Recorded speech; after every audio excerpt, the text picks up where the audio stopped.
Okay. So hi everyone, I'm Jennifer Schranz. I'm the Associate Director of Care and Support at the Alzheimer's Association New York City chapter.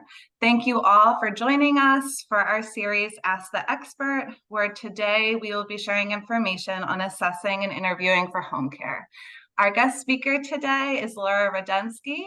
She's the Executive Director from Concerned Home Managers for the Elderly.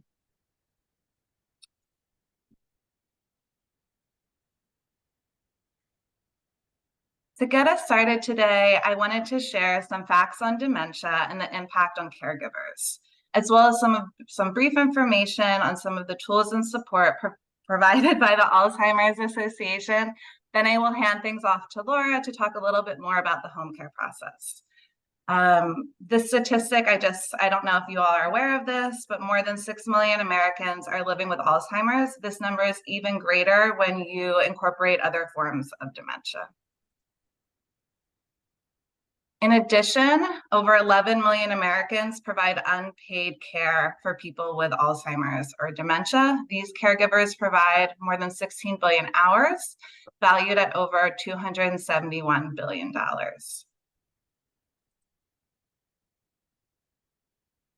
This slide goes over a lot of the ways that Alzheimer's can have a significant impact on families. Caring for someone with Alzheimer's can take a physical, emotional, social, and financial toll on families. Approximately 2/3 of caregivers are women, and over 1/3 of dementia caregivers are daughters. 83% of the help provided to older adults in the United States comes from family members, friends, or other unpaid caregivers. As I mentioned in the last slide, this is valued at over $271 billion. Of the total lifetime cost of caring for someone with dementia, 70% is borne by families, either through out-of-pocket health and long-term care expenses or from the value of unpaid care. Compared with caregivers of people without dementia, twice as many caregivers of those with dementia indicate substantial emotional, financial, and physical difficulties. This is why it's really important to have discussions around who is going to be a part of your care team, and often using other forms of formal supports like Laura is going to talk about later today. The Alzheimer's Association is here to support you through your caregiving journey. This slide sort of depicts a lot of the different supports that are out there. The one that I absolutely want to highlight today is our 1-800 number. So this is our 24/7 helpline. The number is here on the screen, 1-800-272-3900. I think this is a crucial support for everyone, and I hope you all know about this form of support. Our helpline is staffed by master level clinicians 24/7. So if it's 2 in the morning and you need support around anything, or your mind is just racing and you want to talk, we are here for you. If you need referrals or information, you have questions about the disease, that access line is always there for you. In addition, since we're speaking about home care today, I also wanted to highlight our Community Resource Finder. Very easy to remember. It's communityresourcefinder.org. This is a website where you can go to look for different resources in the community, including home care. So if you're interested in home care, you can go there, you put in your zip code, you put that you're seeking home care, and a number of different agencies will pop up, and you can read through their descriptions and find something that might work for you. Just because this is our walk season, I also wanted to highlight walk.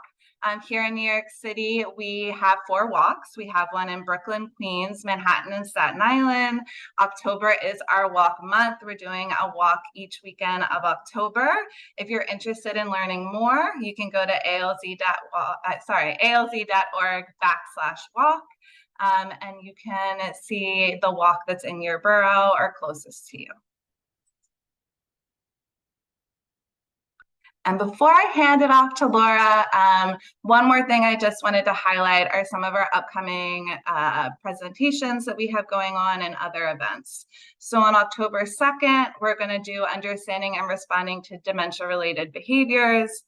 On October 5th, we're going to have a research event to discuss the latest on Alzheimer's and dementia research. On October 25th, we have an elder law attorney that's going to be presenting on managing money, a caregiver's guide to finances. On November 8th, we're having our annual caregiver appreciation event. I really encourage everyone to register for that because that's a really fun day, lots of giveaways. And on November 16th, we have our next English Ask the Expert in the series, and that one will be focused on living with dementia and how palliative care can help. If you have any questions about how to register for any of these events, feel free to contact me or reach out to that helpline number, the 1-800 number that I provided earlier. So now I want to introduce Laura. She's an LCSW, and as I mentioned before, she's the Executive Director of Concerned Home Managers for the Elderly Home Care Program, which is a licensed home care agency serving New York City. She has worked for over 25 years in home care, providing services as a home care social worker, supervisor, and associate director of social work, and was the lead on 2 grants focusing on elder abuse. She has also been the manager overseeing programs for volunteers, telehealth, and intake outreach for community-based geriatric services, in addition to her role as legislative liaison at the New Jewish Home. So now I'm going to hand things over to Laura. Thank you so much for presenting today. Okay, thank you, Jennifer. All right, and I'm going to share my screen now. And okay, great. Okay, very good. So, whoops, and let me just go back one. So again, this is a big topic. And so I am going to be covering quite a bit of material. So what I'm going to be doing is taking a little bit of a break partway through to answer questions and see, what other things come up. All right. So accessing home care can definitely be challenging. One reason for that is the diverse number of care options, and as well as the fact that, especially to private pay, there are high costs. There's also a little bit of a confusing structure, and that really has to do with the fact that there are a number of diverse types of ways of funding, including Medicare, Medicaid, and private pay. So I'm going to go over the different types of home care that are paid for through each of those buckets. And then in addition, talk a little bit more about current trends and changes that are going on in home care. At the end, I will speak a little bit about my agency, just to take a few minutes, and that will be partly as a way of kind of highlighting some of the things that would be helpful, because towards the last part of this, I'll be talking about kind of nuts and bolts in terms of, if you're accessing home care, what you want to be looking for.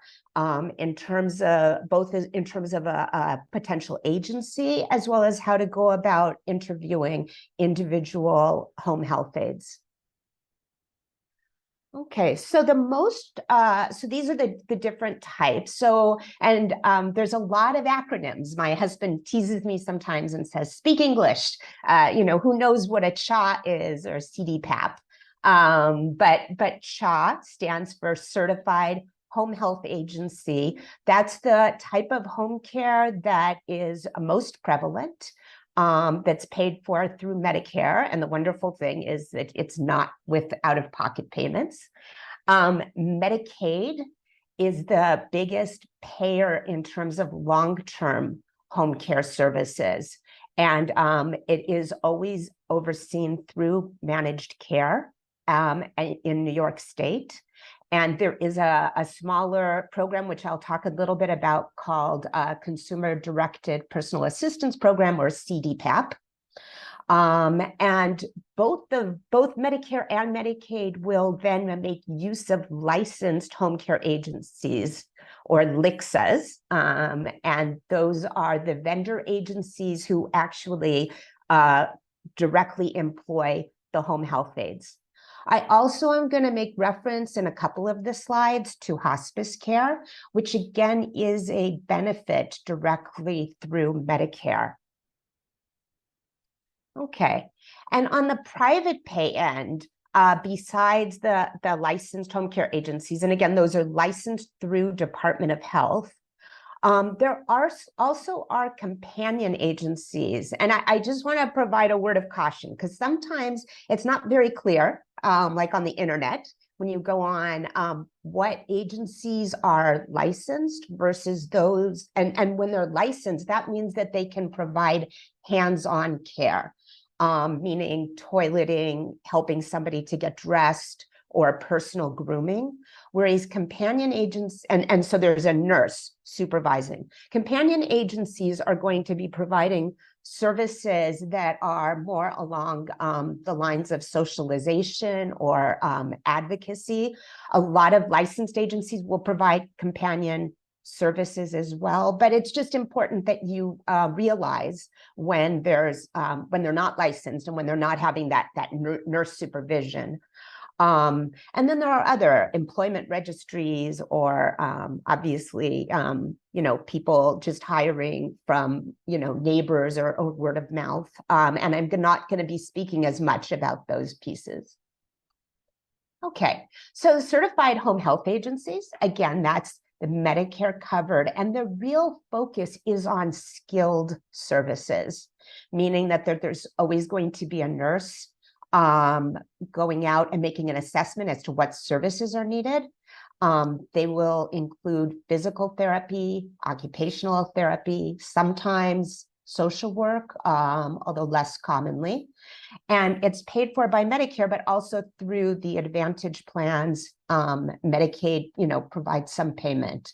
The real key piece to remember with Medicare home care is that it is after an acute medical episode. So that most likely means that it's right after discharge from a hospital or rehab facility, and it's going to be short term. And short term meaning that it will be for 30 days or less. That's the certification period. It used to be people got recertified, but that does not happen that often. And generally, if there are sometimes home health aid services provided, but that is an issue that's been coming up a lot, that there, especially with the labor shortage, that there's problems with that. Certified home health agency services can only be provided with a physician's order.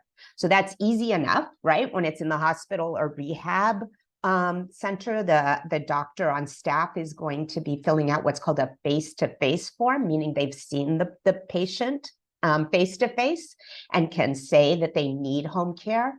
If someone's already been discharged home, but they need services to start, then you do need to get in contact with your primary care physician to have them do an order, a home care order, and send it out to one of the CHAs.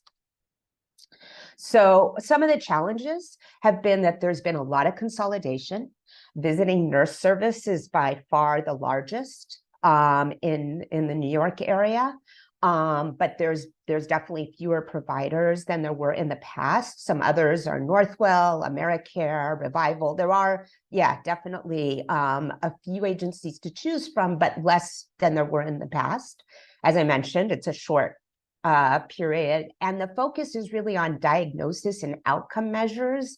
So again, it used to be that sometimes people stayed on longer if they hadn't met rehab goals yet, but at this point it really is quite short term. So going on, talking about the Medicaid home care again, and this gets very detailed, so I'm just giving kind of a short overview to give everyone a taste. But all of the Medicaid home care is provided through managed long-term care programs. So someone would first need to enroll in Medicaid in order to receive the home care, and for the most part, most people are then getting assigned to a partial managed long-term care program, meaning that when it says partial, that means that just the Medicaid benefit is part of it. But there are a couple others. PACE is a much smaller program that provides home care together with a day center component. And then some people have both their Medicaid and Medicare under managed care, and it's possible for that to be the pair. The consumer-directed program is a really interesting program, again, only through Medicaid. And that is where the person getting the service or someone acting on their behalf can choose the home health aide. So it can be a family member, a neighbor, a friend, but the important piece here is that someone acting on the client's behalf is assuming full responsibility for hiring, training, and supervising, including, overseeing payroll and paid time off, and other things. It's a great program in that one would be able to choose who to do it, but needless to say, it involves a lot on the part of the caregiver who's taking on those responsibilities. Okay, so one thing to keep in mind when getting Medicaid home care is that the plans operate on an insurance model, right? So it is that piece where they receive a monthly premium from Medicaid for each person who's on their program, and that premium is fixed. So they're really trying to make sure that they're staying, within that dollar amount. What that means is that sometimes the hours are not as generous as we would like to see. So, and the way it works is that after applying for Medicaid, clients are assigned to a managed care program when they're approved, but they can state which company they would like to sign up for. And I'll give an example. I had a client on our program who we had been giving, like back in January, I think like 15 or more hours per day, because she was very much in need of a lot of care. She really progressed well, even though she's 97 years old, but progressed well with physical therapy, and we were able to cut back on the hours, but she was using down her funds. At the point when she applied for Medicaid, the first managed long-term care program that assessed her would only give 3 hours a day, and all of us were shocked. So she was subsequently assessed by 3 other managed long-term care programs, but in the end was that the highest amount given was 5 hours per day. So it was very much a lesson for us, because it just kind of showed that there's definitely kind of a tight assessment process. That I bring up the Medicaid eligibility right now, it did go up a lot as of January of this year, but these are the current income levels for individuals and couples. The asset level went way up by 50% for this year, so from what it was last year, and so that it is more within the reach of some, but still can be a challenge to meet.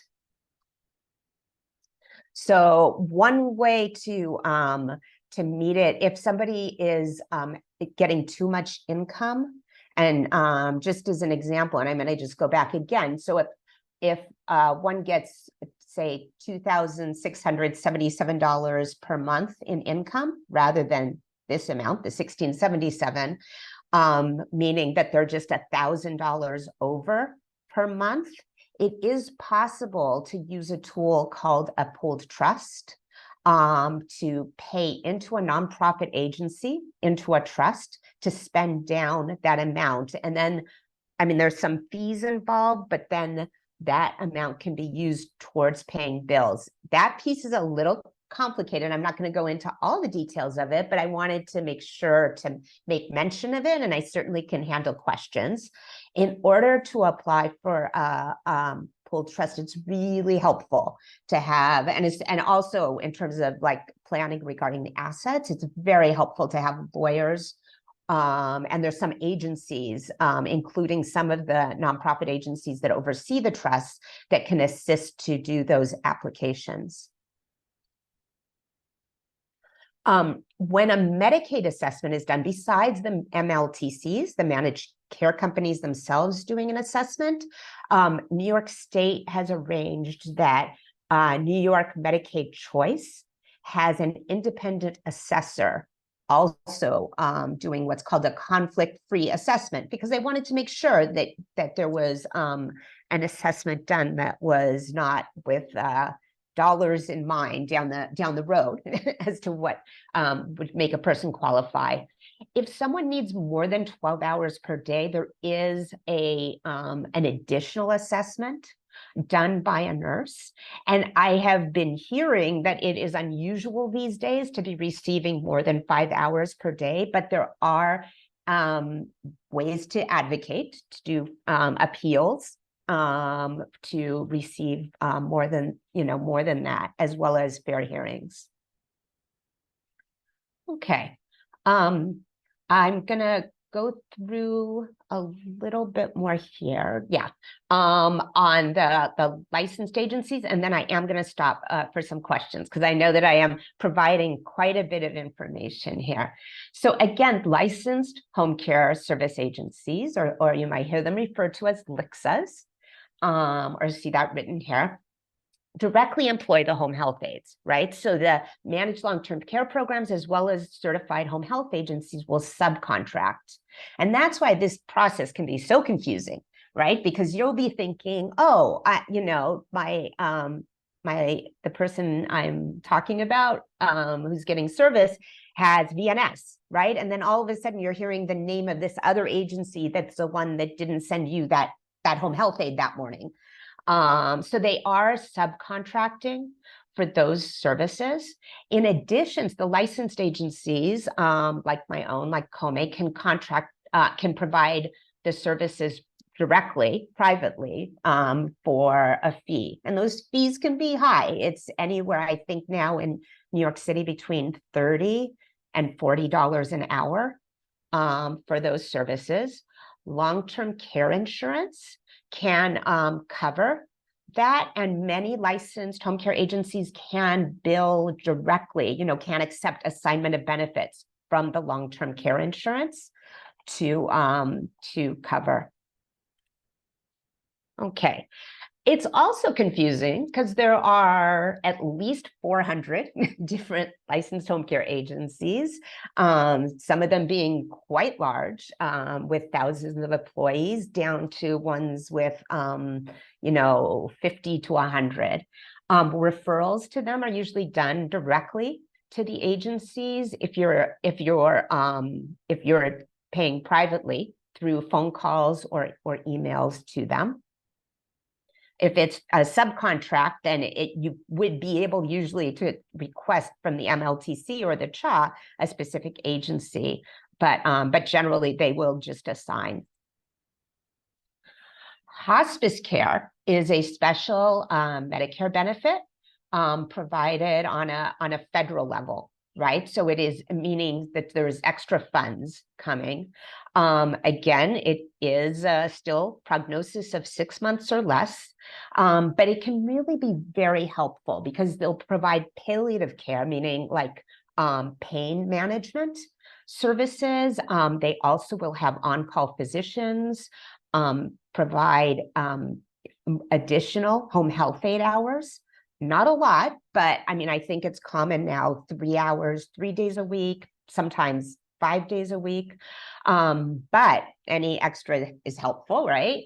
They also have chaplains, social work services, and really just can have easier access sometimes to good pain management or durable equipment, more quickly.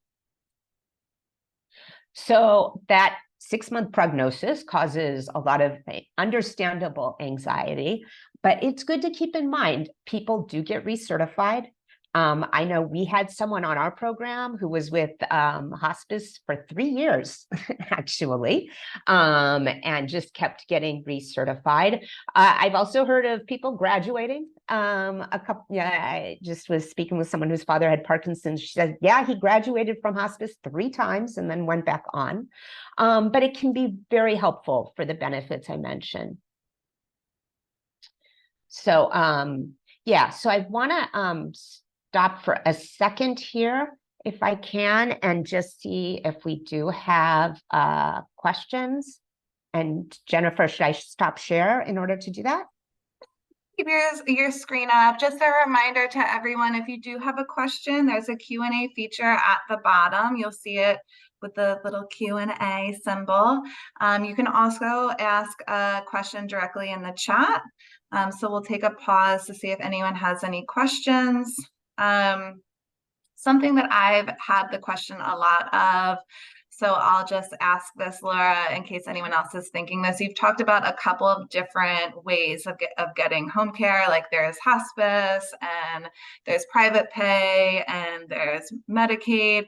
When it comes to the training and our qualifications of the home health aides, do you feel like there's differences in quality depending on the type of program or aid that you're getting? Yeah, I mean, and this is something that I'm going to address more towards the end. I think it's really important for everyone as you're, and again, you may not have the chance when you're getting the short-term Medicare services as much to choose. But very important to ask, have they had training? I know Alzheimer's Association and other dementia trainers have amazing training. We're also having all of our aides specially trained through the Parkinson's Foundation now. So those are really worthwhile questions to ask. And to say, hey, I do want to change possibly, if that makes more sense. In terms of which licensed agency to use. So someone else just typed in the Q&A. Can you repeat about LCSW? Is there another type of home care agency? Can I repeat about what license? I'll say LCSW means Licensed Home Care Service Agency. And again, just to differentiate, those are the agencies that are licensed by New York State Department of Health. And they follow the regulations of the state, meaning that there is a nurse supervising the home health aides, and they can do hands-on care, personal care, grooming, toileting, etc. Well, there are also companion care programs. Those are agencies that are not licensed by Department of Health. And so they can provide people who will, provide socialization, medical escorting, but they're not supposed to be providing hands-on care or personal care in those instances. Okay, thank you for clarifying that point. I don't see any other questions in the chat or in the Q&A right now. So you can continue your presentation and then we'll take a pause at the end. And if any other questions come in, we can address them then. Great. Okay, very good. Thanks. Okay. So, right. So this is, talking actually a little bit again about that because you may about that same topic about companion or non-medical services. Many licensed agencies, including my own, also if they are providing services while someone's in the hospital or at a rehab center, that even if it's a certified home health aide, they may be providing companion-only services while they're in the facility, because only the staff of the facility should be doing the hands-on care. But again, there's agencies that only have companions. There's also, and again, I want to throw this out because I know many of you will encounter it. There's going to be some companies that say, oh, we're doing all the background checks and interviews and collecting references. But they may not be licensed, so they won't have that oversight. The other thing with licensed agencies you should know is that there's something that New York State has called a home care registry, meaning that every aide not only has a criminal background check, but also there's a registry of their history as a home health aide to make sure that they've kept up with their training. All home health aides who are maintain their certification have 12 hours per year of additional training every single year, in addition to the initial 2 to 3 weeks of training that they got. So going on just to some of the current issues happening, and it's no shock, we hear all the time about labor shortages, right? Due to retirements, family care issues, fears while working during COVID. It's also an aging workforce in some instances. I know that this particularly I've seen a lot of in terms of nurses retiring, and we did lose some healthcare workers when the mandates went into effect for vaccination. At this point in time, I'm going to talk about that in terms of COVID. COVID surveys are still being done on a daily basis. Anyone who's providing home care is supposed to be answering questions about whether they've had COVID symptoms that day in order to be able to work. Agencies also have to provide personal protective equipment and provide, as well as providing infection control training. And staff are told they must take precautions, and and that we don't have the mask mandate, so that we'll see what happens as I understand we're headed towards another wave at this point, what mandates come in. Contact tracing is in effect. And while most agencies are not mandating COVID testing, beforehand, if anyone ever has symptoms, they must test and quarantine as needed. And New York State continues to mandate that there is payment of all aides who go on to quarantine, as well as paid time off in order to get vaccinations and boosters. Okay, another important issue in home care that I wanted to talk about, and it's a little complicated, is live-in service. Live-in meaning that somebody is having one aide for a 24-hour period, right? So the 8 a.m. Monday to 8 a.m. Tuesday, they're there the whole time. And in New York State, the way the state Department of Labor has specified it is that that means that the aide must have 3 work-free hours during the day to have meals, to take a shower, whatever they need, as well as 8 hours of sleep. And 5 of those hours must be continuous. If they're not receiving that, and most aides are being asked on a daily basis, if they've gotten their 5 hours continuous sleep, 8 hours total, as well as this 3 work-free hours of mealtime, if they're not getting those, then for example, if they're saying no, the person was up every 2 hours all night, then the agency is responsible to pay the aide for all 8 hours of the time they didn't sleep. So it's an important issue.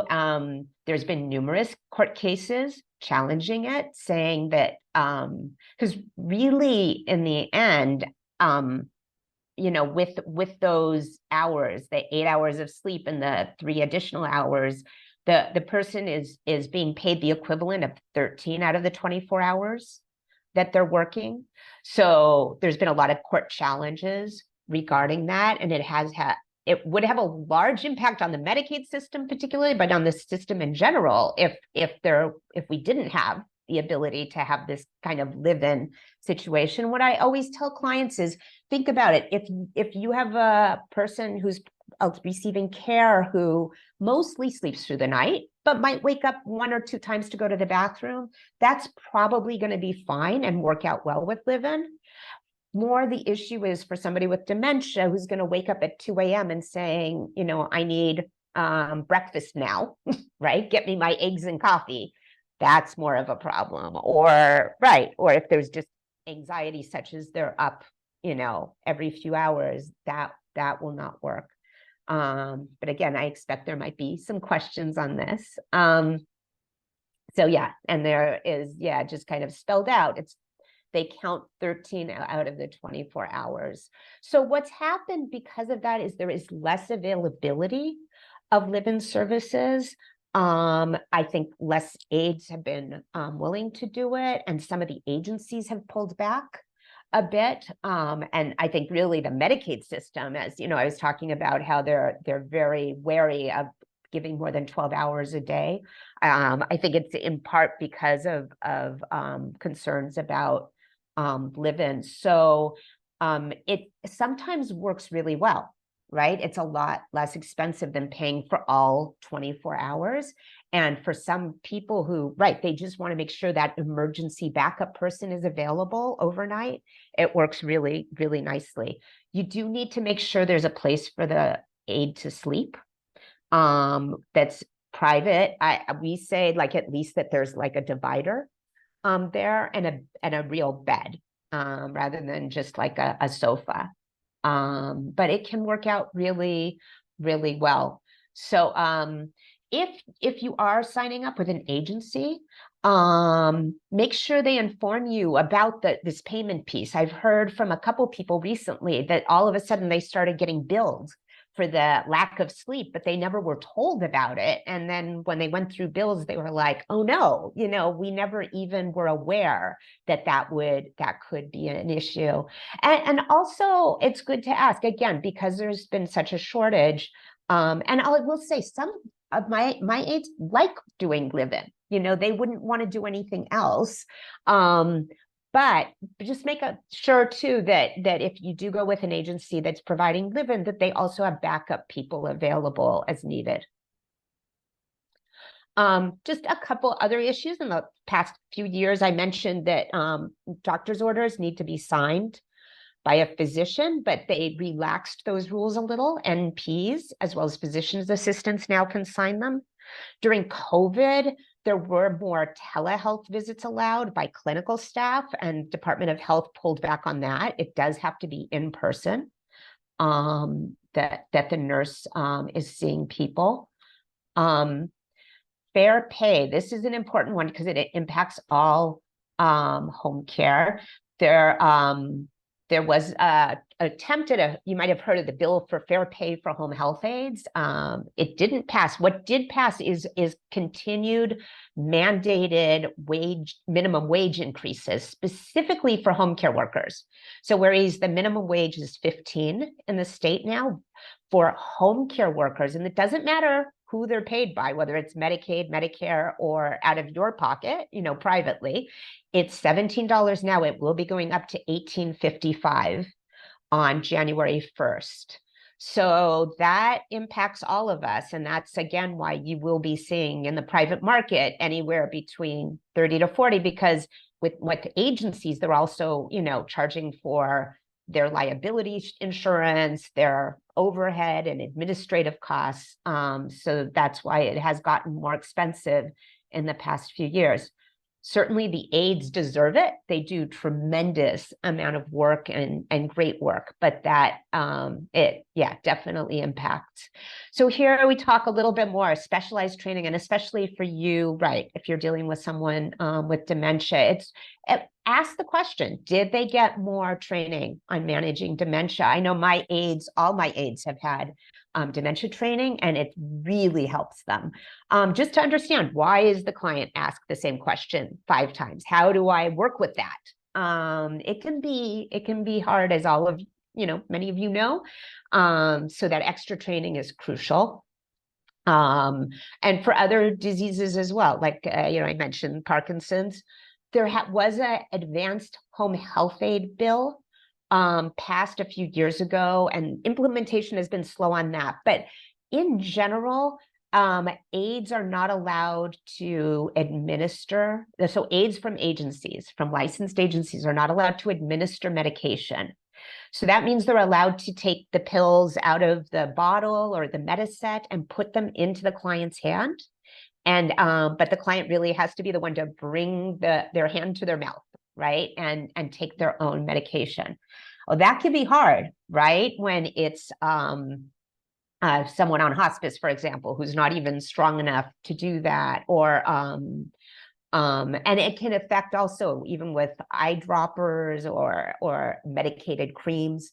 So there was a bill instituted so that somebody could get more training and become an advanced home health aide and be able to administer certain types of medication under a nurse's supervision. So we're definitely headed in that direction. But it's kind of going a bit of taking a while to get it fully implemented. So I wanted, as I promised, to talk about kind of nuts and bolts in terms of choosing the right home health care. So important to check qualifications. And that includes, that the person has the proper credentials, right? Or if it's an agency that they have, and all the licensed agencies will have, some insurance, liability insurance. And again, as you're checking out agencies, so some have, if they're licensed, they will have nursing, but otherwise they will have other staff. But you'll want to, find out and make sure who's supervising the aides, who helps with troubleshooting. The licensed agencies will always have 24/7 on-call availability. So for example, with my agency, 24/7, there is always a nurse available through, if after hours, you'll get our answering service, but then the call is directly passed on to the nurse to deal with urgent issues. And that's very important as well. Right. So, right. So home health aides, to be certified, as I mentioned, they'll need that 2 or 3 weeks of training to begin with, as well as ongoing. They must show that they're doing that 12 hours annually. And you may want to find out if there's like a specific educational issue, if the aide has had training in that. And if not, then to see if there's somebody who's supervising them who can provide that additional training. I'll give an example. I've had a few people come with Lewy body dementia, which can include hallucinations. So it's a type of Parkinson's, right? But and can involve dementia, but with very specific issues. So it's just been really important that we make sure that the aide is going to be aware that there may be hallucinations or other things that they really need to be aware of and not be caught off guard when something's brought up that they weren't expecting. So if you're using an agency, finding out, are there other services or support that they offer? You'll want to find out what their policy or procedure is in terms of aide replacement. If your aide calls out sick or takes a vacation. As an example with us, we do even in our service agreement have, at request that we're given 24-hour notice. And we also try to ourselves provide 24-hour notice of changes. We also have backup staff available on a daily basis, so that if someone calls out, that we're not, calling at 7 in.the morning to say, oh, we were supposed to start at 9. It's not happening. We always try to make sure that there will be somebody available. There's also a whole process in terms of determining a good match. If someone wants someone very chatty and, wants to be able to talk all day, I definitely have certain aides who I know they'll work wonderfully with one family, and in another case, or even for myself, if I had that aide, I'd be like, no, it's too much. So it's fine to ask, how the agency is ensuring that people are going to be working well together.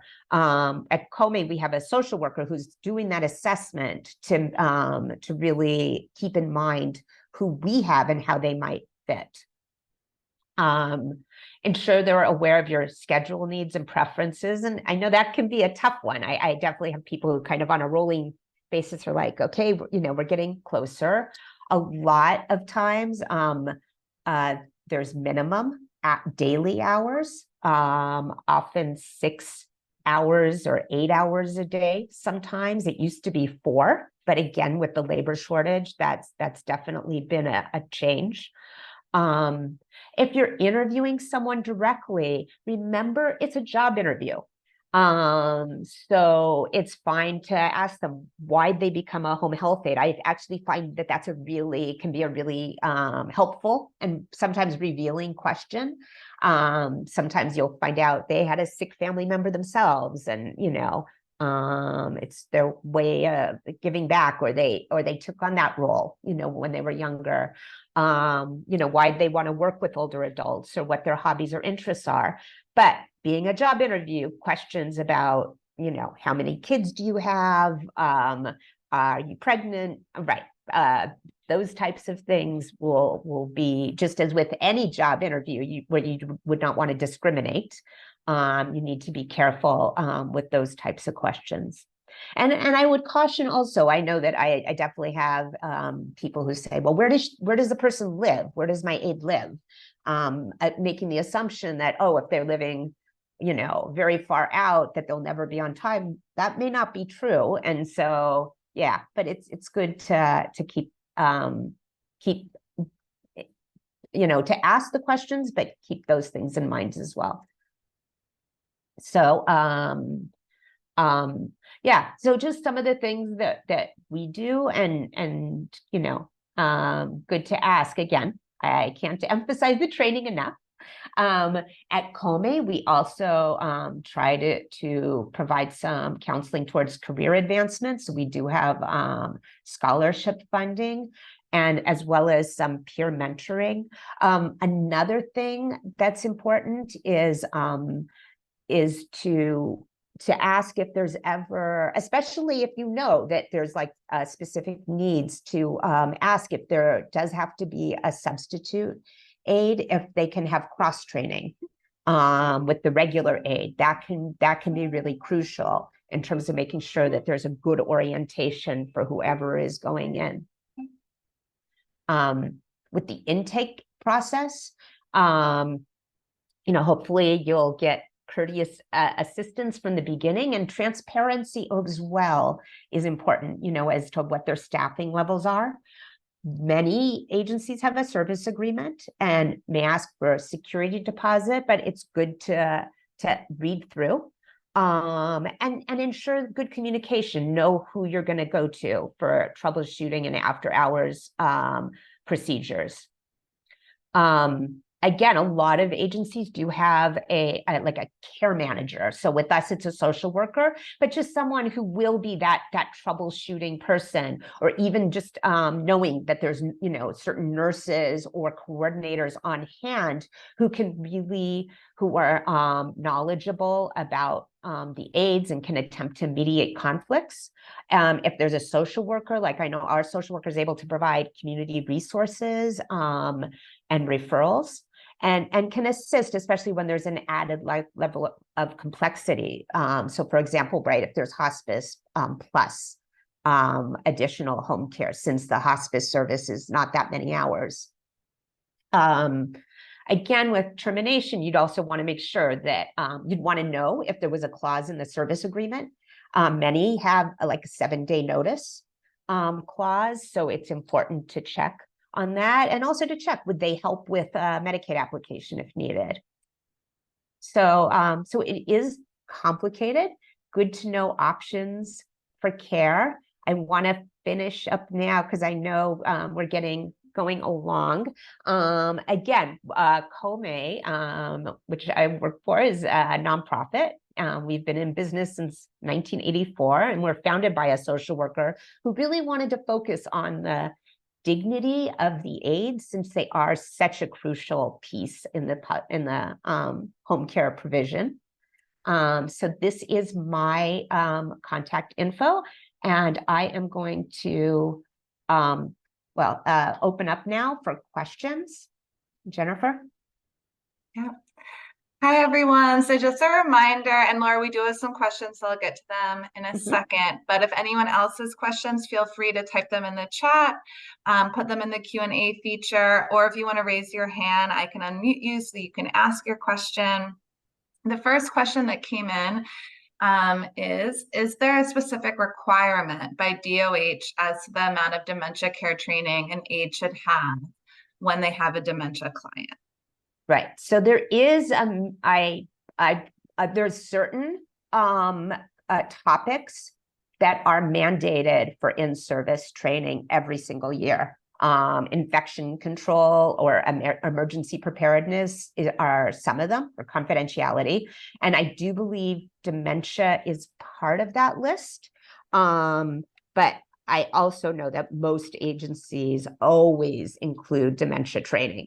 No matter whether it was mandated or not, they would have it, since that is, I know the last time I looked, I think like 65% of our clients had some level of dementia. So yeah, no, it is crucial. And I do believe it's mandated.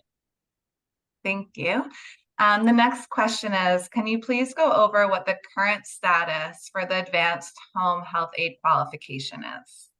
Right. So I believe that the point that the state is at with it is that they did develop a training in conjunction with one of the labor unions, 1199, to train advanced aides.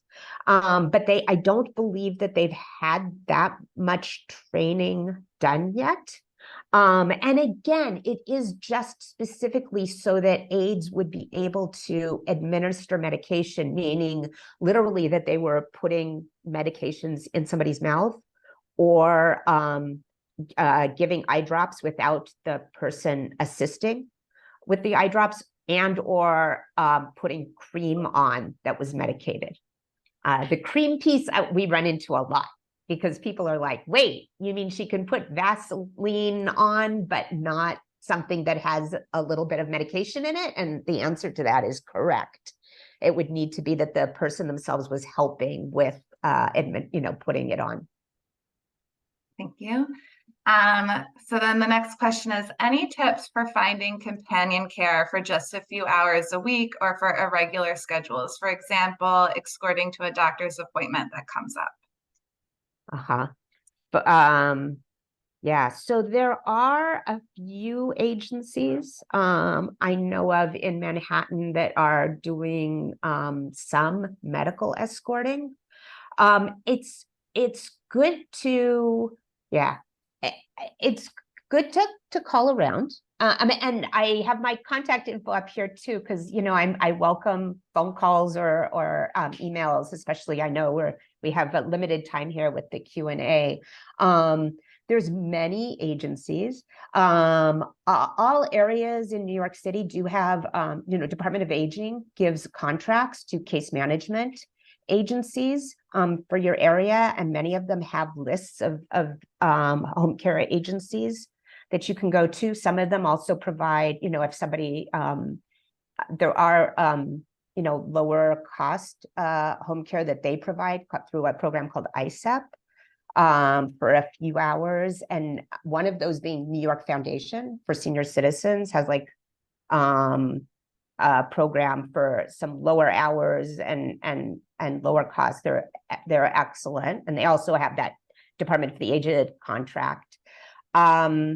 It's not easy to find. again, a lot of, while the Medicaid and Medicare system will often only give 3 hours a day, when you go to private pay agencies, I've heard of quite a few now that say, no, the minimum is 6 or 8 hours. I know it's tough because I hear people say, what would we do with her for all that time? Remember that they can do housekeeping, laundry, other running to do shopping or meal prep. But yes, but I know it's a little tough. But I'm happy to speak, afterwards to people about choices. And another one that was sent in is about any tips that you might have if the individual with dementia is resistant to home care, or strategy that the home care aide can utilize in coming to the home of someone who might be resistant to having a home attendant.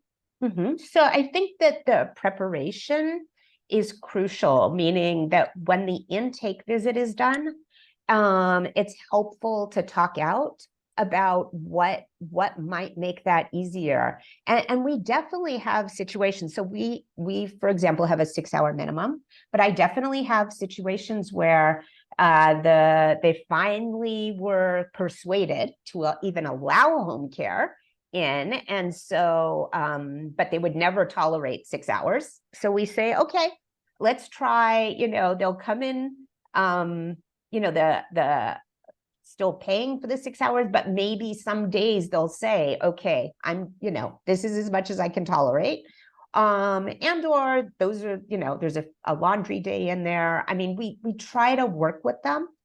And sometimes it's gonna take maybe starting for a little bit. I have somebody right now who they are going away for an extended weekend, the wife, and her husband's really resistant. So, but in preparation for when he has that round the clock, we said, let's try like 2 or 3 weeks of just short hours and to see how it is. And he may stop after she goes away, but then we might try again later and maybe he'll have a positive experience with it. Yeah. Okay, and then I know because we only have a couple minutes left, this was a ton of information in a short period of time. And so for anyone who's just starting their search or they're considering home care, what would you say are some good first steps for someone to be taking or to be thinking through? Yeah, so I think that first steps in terms of, definitely, as I said, doing some research. I know, right, I'm sure the Alzheimer's Association through the helpline is able to give some like recommendations in terms of where to call. Helpful also, right, to make a couple of those phone calls and kind of get more of a sense from different agencies of what they have. And some of those agencies also will, like, I know myself and my social worker, and we're the ones who always handle the intake calls, will always try to give some other options if we're not able to staff. So I think that that can be a good way to sort of begin the process. And certainly if one's in the hospital or rehab, there will definitely be lists, of agencies to go to. But doing a little bit of the phone calls and footwork can be very crucial. Okay, thank you so much, Laura, for the presentation today. You shared a lot of really crucial and useful information. Just to remind everyone here today, if you have additional questions that you didn't get to ask, feel free to reach out to me or reach out to Laura directly at that information that's currently on the screen. And if you have questions that come up later, or you are looking for a referral list, feel free to reach out to our 1-800 number. Again, that number is 1-800-272-3900. The Alzheimer's Association is happy to answer additional questions on home care or help point you in the right direction of providers in your area. So with that, we'll be closing our presentation today, and I hope everyone has a great rest of their day. Thank you.